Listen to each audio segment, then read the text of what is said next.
All right. Good morning, everyone, or good afternoon, wherever you might be. This is Mike from magplus. Welcome to this webinar. Doing something a little different in this webinar than we've done before. We actually took questions from you, our users, about things you were curious about, things you're having troubles with, and we're going to run through some of those questions that people asked today and try to solve some problems and give you some tips and tricks. So I'm just going to jump into it. I want to mention before I do jump into it that, as always, we do have a chat window going, and it's being manned by Anders, our support guru. So if you have any questions about things I'm talking about, or if you're having any trouble with the webinar as we go, jump on the chat, and Anders will hit you with an answer right back. So I'll get started here. The first question we actually got a couple questions like this that were basically said, how do I set up the magplus plugin? How do I get review and that kind of thing going? How do I just get started? So we're just going to walk through that as a kind of basic first step. Some of you may already know this, but hopefully we'll give you a couple of tips that you may not have known before. So the first place you get started, of course, is out on our website. And out here on magplus.com, which is what I'm showing you, you can download the tools for free. Just click that button, sign up if you haven't signed up with us already. If you have and you just need to get an update, you can just log in here with your existing username and password. You'll get an installer from us, and a double click of that will take you right through the install and get all the tools up and running. And once you get in and you need to know what to do and how to actually use them, there's a couple of resources I want to point out to you. We've got a whole bunch of tutorial videos that will help walk you through just about every function you can imagine in the magplus system, and we're adding new videos all the time. So as we get lots of common questions around something, we'll record a quick video and put it up. And we just launched our YouTube channel. We had these videos living out in Vimeo, but now if you just go to youtube.com/magplus, you'll find our entire library out here of tutorials, all of our recorded webinars, so you can go back and listen to all the ones we've done in the past about how to get started, how to add videos, how to use HTML, some great showcase examples. We've recorded some showcase videos here that are just cool examples of things people have done, stories and interviews of our common users, and again, all the tutorial videos out here that show you everything you need to know to get started, add jump links, etc. If that doesn't answer your question and you need to know a little bit more, we've also just launched a kind of upgrade to our support site. So if you just go to support.magplus.com, and of course you can get here from magplus.com as well, we've taken all of the answers that we've provided to questions we get a lot, as well as our forum, links to all of our videos here, and we put them all in this one site. So you can just go here, type in a question that you have. Let's say I wanted to know how to make jump links. This is one I looked for earlier today. You'll get right to the article about how to make jump links. And if there's a video, it'll take you right to the video. And if you have a question that we haven't answered here, you can jump into the forum. You can answer it. Lots of ways you can get in touch with us, our FAQ here. So definitely take advantage of these as support resources. Like I said, just about anything you're wondering how to do, we've probably covered somewhere. And you can find the answer pretty quickly to it. The next question I want to jump into is about, when we talk about reviewing and how to use our reviewer. Of course, one of the great benefits of the magplus system is the reviewer app. That's the app that lives out on your iPad that talks directly to the plugin or the production tool over Wi-Fi and lets you see in real time what it is you're actually building. So I'm using the simulator here to just show you what it would look like on your iPad. This is what it looks like when you download it from the iTunes Store. You can also run it on the iOS simulator. If you've got a developer account, you can download Xcode, which is the set of developer tools, and that will give you access to this simulator. And then out here on the support site, you can download a special version of the reviewer that runs on your desktop. It's not quite as good as seeing it on your iPad underneath your finger, where you can really see how it feels to your touch. But it can be a really great tool to use. You can take advantage of that as well. Like I said, the way that these reviewer apps, whether it's on your iPad or here on the simulator, talk to the system is over Wi-Fi. So if you're dealing with the simulator on your iPad, you want to make sure, first of all, that they're on the same Wi-Fi network. Both of them have to be on the same Wi-Fi network. And then if you go into your simulator, once you sign in, or excuse me, into the reviewer app on the iPad, once you sign in, you'll see that the reviewer app actually has your iPad down here, has an IP address. Pop that into the magplus plugin under settings, and that'll connect the two. Now, sometimes that's not going to work. We do get questions. People say, hey, I got the IP addresses matching. They're on the same network. Something's going wrong. Often what that is if you're in a corporate Wi-Fi network and there's a firewall of some kind, you may get a block between the two. So there's a couple of workarounds you can use. One is to just use the simulator, and I just learned a very cool trick. If you are using the simulator, you don't even need a network card. You can actually just put in this IP address here, 127.0.0.1, and that'll make the InDesign talk directly to the simulator. So you don't have to have a Wi-Fi network. You don't have to have any network of any kind. It's just going straight through the memory. It also means it'll review really, really fast out to the simulator when you do this. If you're on your iPad and it's not quite working, the traditional way, another way to get around that is to actually create a Wi-Fi network from your computer. So if you go up under your Wi-Fi icon in your menu bar on your Mac, there's an option down here to create network. And what that's going to do is essentially beam out a Wi-Fi network from your computer that your iPad can then join. And if you do that trick, join that network, then put in the IP address that comes up, you'll be creating a more direct connection between your computer and InDesign and the reviewer app on your iPad. So you don't, you can kind of get around those Wi-Fi hassles you might be having. Another question that we got was about, it's a good question actually. Somebody said, I see that the .mib file is only 2.7 megabytes for a particular vertical, but my issue folder where I'm exporting everything to is 400 megabytes. How big is my final issue MIB going to be? Is it going to be that 400 megabytes, or how do I know how big these things are going to be? File size is something that people are pretty sensitive to, and you want to make sure you're optimizing your issues to be as compact as possible. So we've actually built a couple of useful tools in to both the plugin and the production tool to give you some insight. First of all, the answer to that question is that your issue folder is not, in fact, an indication of how big your MIB is going to be. The issue folder is just where all of the exported files, the XML and the images and all of the assets are stored.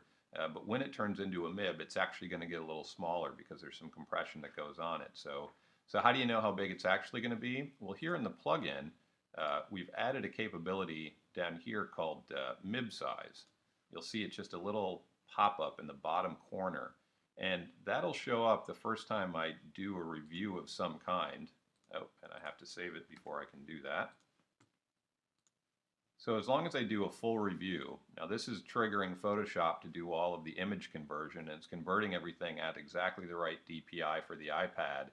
So this is creating, full review creates the exact kind of review that you'll get on export. You'll see once I've done that, I now see that this vertical is 2.17 megs. So this is really handy if your issues are starting to get a little big and you can't figure out where it is. You can check through your verticals and see if you have one that's maybe 50 megs or 100 megs. Maybe there's a video in there somewhere that's that can be compressed a little bit further that's really driving up your issue size. The other place you can take a look at that is here in the production tool.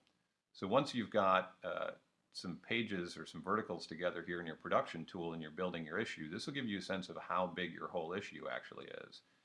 And here it's the same trick. If we just grab everything, we do a review of it, then we'll get our MIB size in there. So now we can see that this issue, if this was all my issue was, would be 9.9 megs.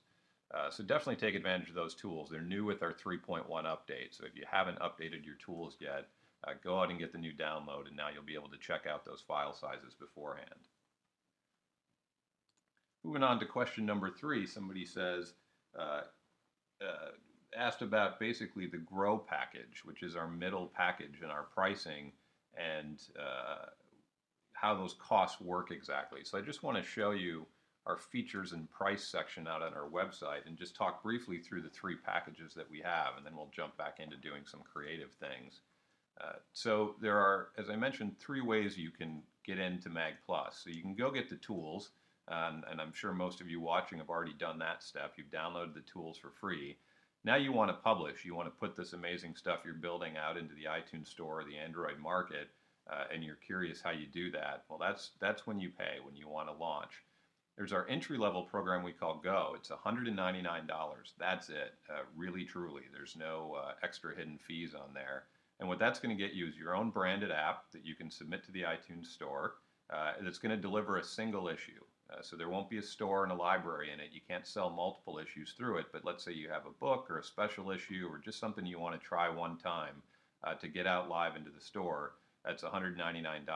Now, while you can't sell extra issues through that app, you can sell the app. So it doesn't have to be a free app. If you made something really cool and you want to charge for it, you can absolutely do that. $199 and you're good to go. The next level, and what our questioner asked about, was our Grow level. This one is $2,500 for your app build, and this is the one that's going to get you an app that has an in-app store and a library to it. So if you've got a brand or an idea about something and you want to publish multiple issues, this is the tool that you want. This is the package you want to go for.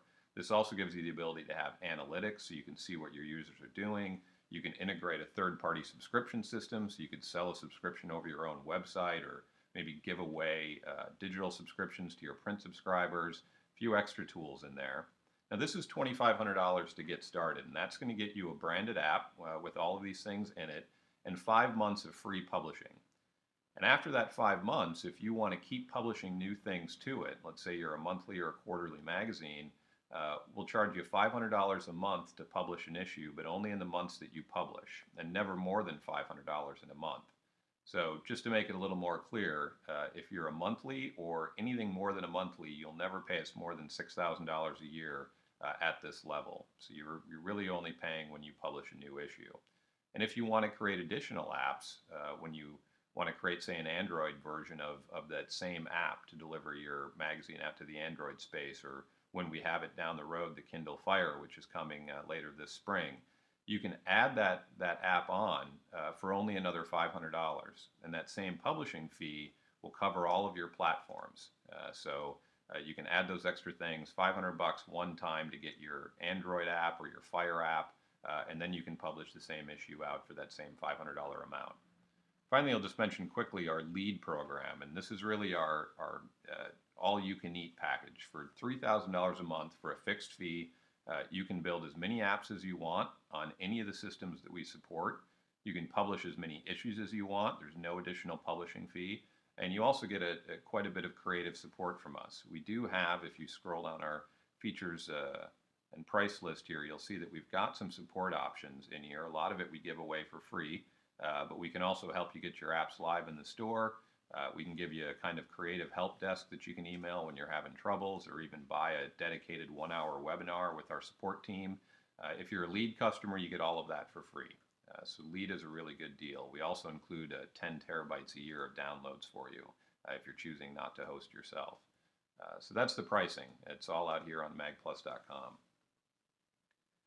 Now I'm going to jump in. Speaking of different kinds of apps you can build, somebody asked about Android and what we do about Android now and how you can take advantage of it. So I'm going to jump into our Publish tool. This is the tool, the portal that you'll use once you become a paying customer of ours. You get your own Publish portal, and this is where you do everything from building apps to publishing new issues to sending notifications to people. I'm just logging in here. Once you log in, you'll see all the brands that you have access to. It would help if I put in the right login information.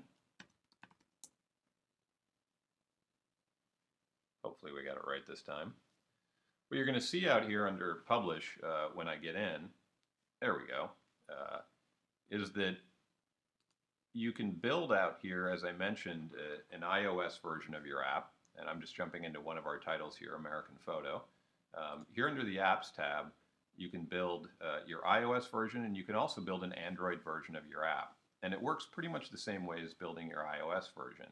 There's a number of things that you have to complete here. They're all pretty simple. You want to put a help issue in there that's triggered when somebody hits the help button. You have to set some settings that are specific to the App Store, either the iTunes Store or in the case of Android, the Android Marketplace. You're going to upload some icons that you might want to customize for the menu bar and the navigation. And once everything is marked complete here, you can just hit Generate New Build, and you'll get a link down here that will take you to a package that contains both a test app and the app that you can actually submit to either the iTunes Store or, again, here under Android, to the Android Marketplace. So you'll see here, this brand has not yet built their Android app, so there's a couple of things they would have to complete before they could do it, fill in their settings and put in a dedicated help issue. Then they could click build and get an Android app that they could publish out to the marketplace. Then when they go into publish a new issue, as I mentioned before, you can publish an issue to both of the versions of the app that you have up, or again, when we have more like the Kindle Fire or the iPhone, you'll be able to publish to all of those as well. There's a place out here where you can mark the product ID that sends it either to the iTunes system or to the Android market. So you'll upload the issue once, and you can beam it out to both of your apps, or down the road you'll be able to design custom issues for each of those apps and use this same interface to beam them out to the right apps. Now, in terms of what you get in our Android system, I don't have an Android simulator, so I won't be showing you here, but our current Android app supports the exact same MIB, which is our file format, same issue that you've built for the iOS. What that means is that you can have an Android app out in the store, and you can be publishing the same issues through it with zero extra work on your part. All you're really going to do is go through the one-time app build, get it submitted, and then when you upload the new issue, check the right box, and it's going to go out to the Android app. Currently, we support 10-inch Android Honeycomb devices, so the Samsung, Motorola, Zoom, some of the common tablets out there. And the screen size for those tablets is a little bit wider than the iPad. So because you're using the same resolution as the iPad, what the Android app does is actually just centers that content in the middle, puts little black bars on the side, just like your TV kind of letterboxes standard resolution TV signals. It sort of letterboxes the MIB in the middle, but it looks pretty good. It's hard to tell the difference. And pretty nearly in the future, you'll be able to create a full screen Android-specific MIB if you want to, but now you can just use the exact same one, get out in the Android store, start selling out there, and get a good customer base before you put the work into creating something custom for it. We also support the standard Android menus, so you'll be able to bring up the menu button the way you would in any Android app, and you'll get those same icons and options that you would get in the iOS app. So you can have a store, you can have a library, you can have all of the things, the live button, all of the stuff that you have in the iOS version. So if you are coming on and you haven't taken advantage of the Android yet, I definitely encourage you to do that. I want to show another little trick here that answers another question. We were talking before about reviewing, and the stuff that I was showing you is how you review locally, right? So you're designing a page, you want to take a look at that page on your iPad that's sitting next to you on the desk or here on your simulator. But there's another way that you can use our reviewer app that's really useful. Anybody anywhere in the world who's connected to the internet and has the reviewer app, which again is free out in the iTunes store, can review the things that you're building. And there's a couple of ways to do that. One is that out in the production tool, that's the tool again that you use to kind of build your whole issue. Let's say you wanted to send an entire issue to somebody remotely. One way out here is when you set up your brand, and if you go under File to Brand Settings Editor, this is something you do sort of one time. And let me just create a new one to show you. You can actually set up a server, a review server, that you enter the credentials for here under your brand settings. And we've got some documentation out on the support site to give you the specifics of that, so I won't get into the server geekiness, but you can set it up out here. And what's going to happen then is that when you hit the review button back here, instead of just pushing directly to your device, it's going to push up to the server. Then somebody somewhere else in the world can just take the reviewer app, go into their settings on the reviewer app, and I'll show you where that is. So it's not the reviewer app itself, it's your iPad settings.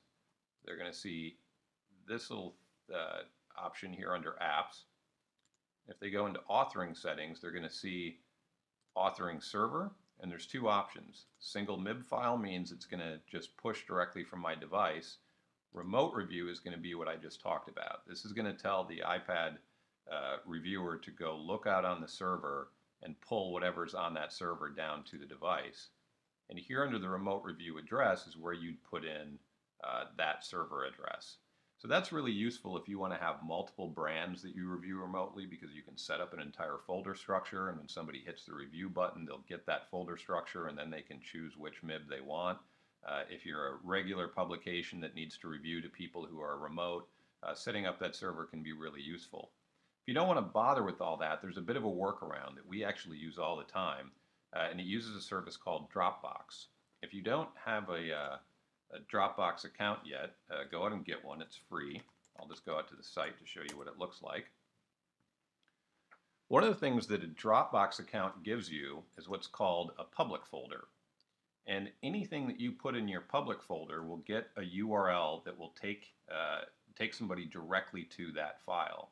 So there's a way that we can use this to do this sort of remote review. So what you want to do, go in here into the production tool. When you're happy with your issue, hit this Create MIB button. That's going to build the final MIB file. MIB file is just your issue file. It's got all the information that the app or the reviewer app needs to actually read that. Somebody asked us recently, where does that issue for that MIB file actually go? Well, it goes in your issue folder, which is something you've set up as you've been building this issue. That's where you've exported all your pages to from InDesign into this issue folder. So when you hit the Create MIB button, it's going to have this name. In this case, it's test.test.1 because that's coming from my brand settings. And the .mib file is going to go here in your issue folder. So you hit the Create MIB, you get your issue file here, your .mib. Then you're going to take and drop that into your Dropbox public folder. So here I put one up a little earlier that was called all.mib. In Dropbox, I can right-click anything that's in my public folder and get this choice here that says Copy Public Link. If I do that, you can see it's going to give me a regular HTTP web address. It's going to go directly to this MIB. Now if I take and just copy that, and I go back to my iPad, let's say here I can do either one of these, but let's go to single MIB file, and let's here under local MIB address, I'm going to erase what's in here now. Let me just delete all of this, and I'm going to paste in that Dropbox link. So it's going to do basically what I was just talking about. Let's see if I can, I'm going to have to type it in.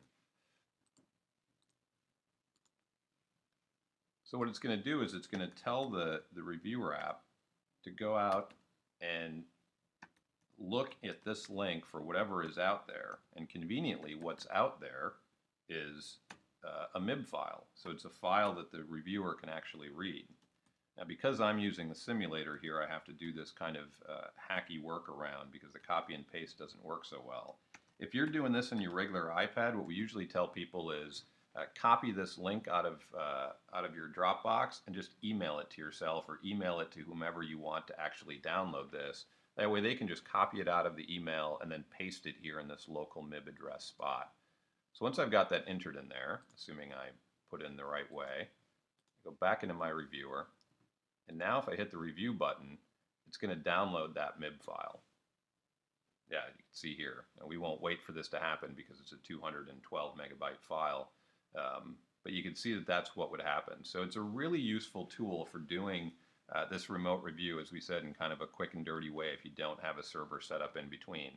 If you didn't follow along with every little step that I mentioned there, this is out on our blog and out on our support site as well. You can get a really easy step-by-step for doing this. But all you really need to remember is drop that MIB in your Dropbox public folder, email the link to someone, and have them put it in their magplus settings, and they can download it and check it out. It'll work fully functional exactly the way it's working for you.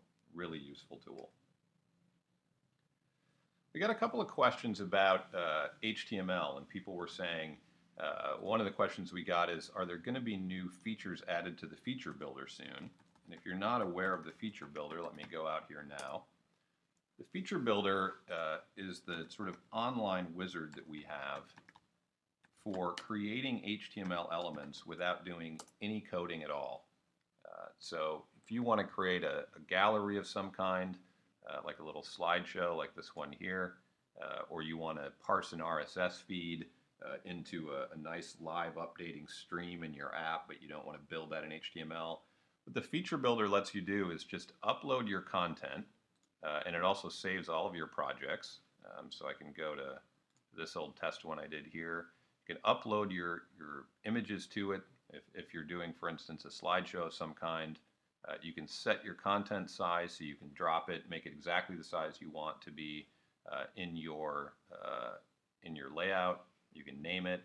You can actually preview it in the browser.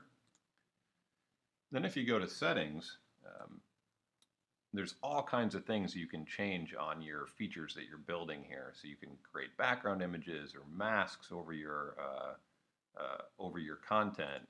There's many different kinds of galleries you can do. So one with thumbnails, or one that swipes through, or an image sequence. This is often used for a 360-degree rotation, for instance, or a pinch and zoom if you have an image you want people to be able to zoom into. All of these things you can build out here without, again, writing any HTML code at all. And as I said, there are tons of options in here you can change to really, really customize what you're doing with this. When you're happy with all your options, all you do is hit the export button, and this system is going to write the HTML for you. It's going to write the JavaScript. It's going to downsize all of your images, and it's going to give you a neat little package that's going to, let me see where mine went. It's going to give you a nice little package that's going to have all that stuff in there, and then all you need to do is take the HTML file and embed that in your layout. If you're wondering how to actually do that, which was another question we got, people said, how can I put HTML into my layout, and can I take anything if I'm not using something that's out on the feature builder? Or I want to do something else that I've written or I found that somebody else has written. Can I put that in? Absolutely. You can put just about anything that you can build in HTML5, you can put into your magplus layout, and it's super simple to do it, which is really nice because it really encourages you to take advantage of this. All I'm going to do is draw a box on the layer where I want that to be. And again, HTML can be on any of the layers. In this case, I'll just put it on the B background layer. Say I wanted it to be about that big. Over here in my object type, block is kind of our standard, but I'm going to change that to HTML. Now what I've just told the system is this box has now become a frameless browser. So it's going to work just like Safari does in your computer or your iPad, except it's not going to have the regular kind of frame and Chrome around it, and it's going to load either an HTML package that I embed into my issue, so it'll work even when people are offline, or if I just go down here to a URL, it's just going to load that web page in it. So it can do either one. And I've got some options out here as well. Let's say I don't get exact on my box size here, I can just check this button which says scale contents to fit block, and that means it's just going to shrink down or expand out your HTML object to be exactly the size to fit in this box. I can also make the background of this transparent. When might you do that? Well, maybe you want an animated GIF. Maybe that's your HTML element. It's just some neat little animation that happens, but you want it to look like it's just dancing across the screen, across the layout you already have there. But transparent background will let you do that. So literally all I do here is point to my .html file, and that file will then be embedded and work. Let's go see if I got, my feature builder's hanging, so I don't have an HTML file to show you. Let's see if I can just put in an address here. See if magplus.com will load, and we'll go ahead and scale it.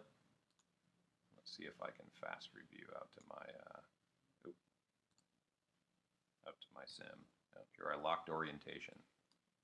So now you can see this is loading our website here in this window,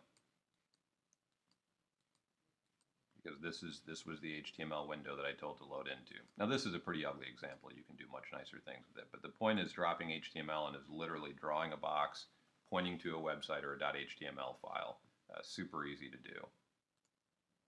Here under my downloads, I got my build back from the feature builder. So what I'm going to get is this folder called build. And you'll see inside I've got my index.html file, and I've got all my converted assets. So if I go back here, let's just point to this now. Go to downloads, build. So this is what I'm going to point to. I click the file button for my HTML box, go to my .html file. I don't have to worry about anything in the assets here because that's going to be grabbed automatically because it's being pointed to from the HTML file. So when I review or export, all of that's going to be built in. So all you need to worry about is that .html file. So I'm going to place it there. And you say, well, I still got this empty box here. What you can actually do is put an image inside this box that will load that will load if you're pointing to a website offline and maybe online and the user is offline. You can load an image in the box. In this case, I just want to have a placeholder for this slideshow that I'm going to load in here. So one of the things you get out of a feature builder is literally a screen capture of the first frame of your HTML element. In this case, it's a slideshow, and this is the first image, so I can place that in there. This is also really helpful for sizing your box. So what I can do here is fit my content and then kind of fit my frame around my content. So now I know I've got the right size in here. And again, I'm just going to hit fast review. And now you'll see I've got my slideshow. So that easy to do HTML. Another question we got was, are we going to be expanding the things that are available out on the feature builder? We absolutely are. We've got tons of great ideas in the works. We're adding new settings and things out here all the time for the kind of elements that are out here. And as with anything in the magplus platform, if you've got ideas or things you want to see out here that you think would be helpful, please let us know. There's actually a new feature request section out on the support site that's dedicated just to that. And one of us will get back to you and let you know if it's something we're working on, or ask you more questions about it, or tell you about when something like that might be coming. We'd love to get that kind of feedback. And we'd love to keep expanding the feature builder. I also want to mention that if you do happen to know HTML, we see this a lot. People will a lot of times use the feature builder just to get started, and then they'll go into that .html file and tweak it and maybe add some capabilities or have it do something else. You can absolutely do that as well. In fact, the things you're getting out of the feature builder you can use in all kinds of other applications. It's just standard HTML. So if you just want to build a slideshow for your website, come out and use the feature builder to do it. It's free for everybody. All you need is a magplus login. Speaking of HTML and embedding things in here, we got another question about embedding videos and linking videos. Now, embedding videos is really pretty similar to the HTML process. So if I delete that out of there, and let's say this was just a regular block, if I want to make a video appear in this spot, all I do is click the Add Movie button. And now I've got the option to either point to a file or a URL. So a file is pretty straightforward. That's just going to embed a movie file into my issue, and it's going to play in this spot when it comes up. But one of the questions we get a lot is about streaming videos and how well streaming videos work. Maybe you want to drop a YouTube video in there. Or maybe there's a video page online that's got some streaming videos, and how do you get them through? What we found is that embedded videos really do work the best because they even work when the user is offline. The quality's really good. It doesn't depend on them having a fast network of any kind. If you want to do something like a YouTube video, really the best way to do it is to use not the embed movie, but the regular standard web link behavior. So let me erase these boxes and just show you quickly how you would do that. And actually, I'll use an example that I'll use a page that one of our questioners sent us and said, I'd like to link to some videos on this page, but this page has a lot of videos on it. How do I do that? Well, so let's say I wanted to just make this little area the link. Actually, let me just draw a new box on here so I know where to click. So you just create a box, any kind of box you want. This could be a picture, it could be a label like this. And I click my Add Link button. Now I've got my hotspot box, so I'll just kind of center that over this. I want it to go to a link, so I want to actually open a URL. Now let me type in here the URL of this site. Now what this is going to do is literally open up an in-app web browser. And it's going to take me out to this site where then I can take advantage of these videos that are out there. So now let me click my link. And you'll see I'm opening up my in-app web browser here. And if I didn't type that URL wrong, we should be loading our page. Let's try again with a new URL. We'll just type in our magplus site. So this is, again, you want to link to a YouTube video. This is really the best way to do it, to give your users the best experience. This is the way streaming video is going to work the best. So I'm going to open up my in-app web browser. Now you can see I'm right here on my YouTube page. I can just hit the play button. I can start watching things. When I'm done watching this video, I can just click the done button and it goes away. And you can open it up again, it'll load right back into the page. So that's the way we recommend doing streaming videos and YouTube videos and those kinds of things. Just use the link functionality. One final thing I'm going to talk about today, and actually it's a way for me to show off a new feature we just launched in our 3.1 update, which just came out a couple of weeks ago. You've seen in this example I've been showing here, I've got this quiz. Somebody wrote, and they were actually asking about HTML, and they said, is HTML the kind of thing that you could use to embed a quiz type element? And it absolutely is. If you can go out, either write yourself or go find online a little HTML coded quiz. You can take that, you can customize it, you can drop it in as an HTML element just like we were doing here. But we introduced a feature recently called pop-ups, which allows you to tap a spot on your layout and have new information or a new element come up. And it occurred to me while I was playing with this that you could actually use this kind of thing as a quiz function as well.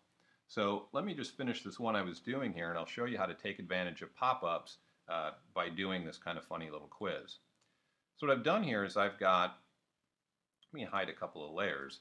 So I just put some basic text here on my layout, and again I'm just on my regular B main layer. You'll see in our new in the 3.1 update, when you go into this layers palette, there's now an extra layer for each one of the main ones called a pop-up layer. And what that literally is, it's the layer there where the stuff you want to pop up goes. Pretty straightforward.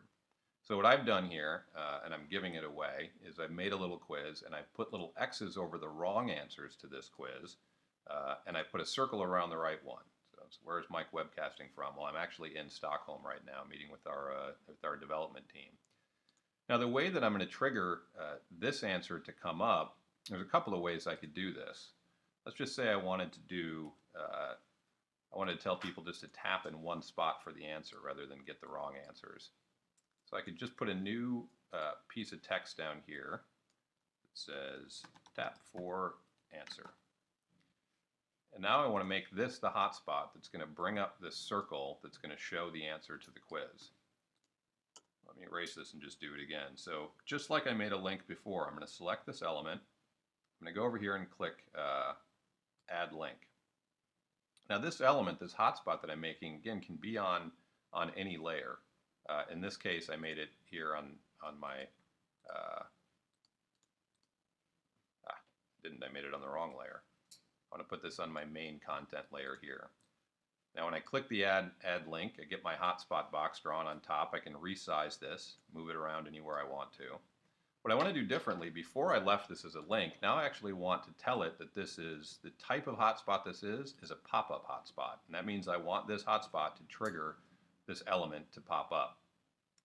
Now there's one more thing I have to do in here, and that's I have to tell it which pop-up to pop up.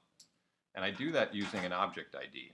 So here I've drawn my circle. This is the thing I want to appear when I actually tap this area, when the user taps it.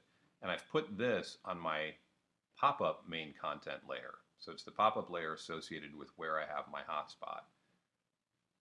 And now I need to just give this an object ID. I've set the object type here to pop up, so the system knows what that is. And I've given an object ID here of 4 because it's the 4th choice. This can be anything you want it to be, so just give it a descriptive name that you know what it is. Now here under the hotspot, the way I connect these two together to say this hotspot triggers this element is down here in the URL field, I type popup:// and then the object ID of that popup. Now pop-ups can also be groups, so I could do a few things here, group them together, and then give that group an object ID. In this case, it's only the one thing here. So So let's make sure I've got this all set up right, and let's give it a fast review and see if this is actually going to work. All right, so we've got our quiz here. I tap my spot, that appears. Now if I tapped again, it would disappear. So that's the way a pop-up hotspot works. Tap once turns it on, tap again turns it off. There's a bunch of things you can do with pop-ups that are pretty interesting. You can have multiple pop-ups here. So you could set this up so that tapping each one of these answers, you could have, say, something that said, tap the answer you want. And it would, if you tapped the A, you could have it pop up this X, for instance, over the top of it. Lots of different ways you can use these, because you can have multiple pop-ups on one layer, multiple pop-ups across many layers. A pop-up can actually load, instead of just an element, it could actually load a website. So the same as we did before, we can just draw a box and point that to a website. So here in my pop-up, you'll see I have a URL. Got a few other options, like I could have this pop-up be visible initially and have a tap actually turn it off. Now this would be pretty stupid for a quiz, but you could do it. And you can think about other ways then that you can have an element you want to be there, but maybe you want somebody to tap to make it disappear. The other thing you can do is we have another kind of pop-up we call modal. So you'll see here there's a pop-up type. We've got labeled as standard. If I take it to modal, this is going to look a little strange with just this circle, but it'll give you a good idea of what a modal pop-up is. So now when I tap it, it grays out the entire background and it kind of makes the pop-up appear to be floating on top. So this is really useful if you want to have say a picture of something that you want to go full screen and big, just let somebody see it kind of in all its glory. I can tap anywhere outside of that image and it's going to make it go away, and then I can bring it back up again. And a few other options you can play with on there. You can add a close box.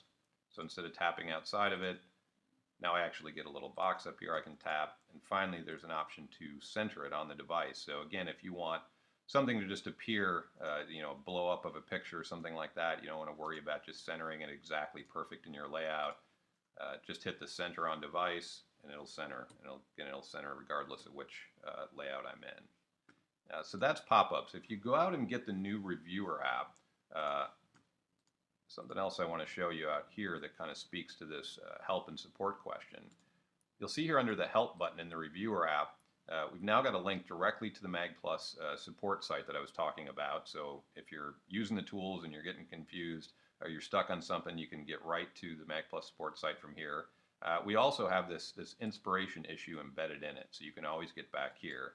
This is just a place where we show off some really cool stuff that people have built. I mentioned that animated GIF function before. This is a really cool example of that. You'll see here these photos are moving. But we've also put in here a little pop-up example. So let me just show you some of the cool stuff that you can do with pop-ups beyond just popping up text in a quiz. Here when I hit the pop-up, I bring up an entire full frame. So in my example, it was just a little circle in the middle of the page, but a pop-up could bring up an entire full frame image that really almost puts like a layer over the top of this image that was there before, and then I can make it go away. Similar kind of thing here. Bring up a piece of text and a shade in the middle of it. Here we're using the pop-up to actually completely change the image. So it's almost like a slideshow type of function. And here you see more of the kind of standard way you might use a pop-up to do call-outs to certain things. So lots of options you can use with that. I really encourage you to go out and play around with it. I think that takes us through most of the questions that we got today. If you've got more questions, again, hit that support site. You can ask them out there. If we don't have the answer, you can post it up and we'll get back to you as soon as we can. And tune in for future webinars. If you go out to the magplus site, under the Help and Inspiration page, here under our free webinars, you'll see the stuff that's coming up. So our next one is actually coming up on March 8th, and I think that one's going to be me again, and I'm just going to take you through the basics of how to get set up, kind of from downloading the tools to getting published. I'll walk you through the whole process, so you can sign up for that out here on the site. Thanks, everybody. Take care, and we'll talk to you again soon.